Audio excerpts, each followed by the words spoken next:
Hi all, I am RAJYA LAKSHMI. I completed my graduation in 2025 in the Electronics and Communication Engineering, and I have joined the Jspiders institution in August 2025. Now I got placed as an associate functional consultant.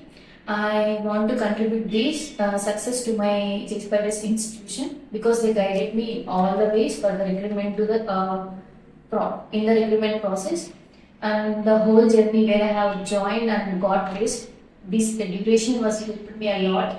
The guidance and the mock interviews and interaction with the HR team of this institution was very helpful for me.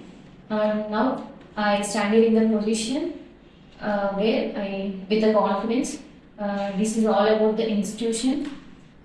As a fresher, everyone needs the confidence and also knowledge, and you can get this from the Jspiders institution. Thank you.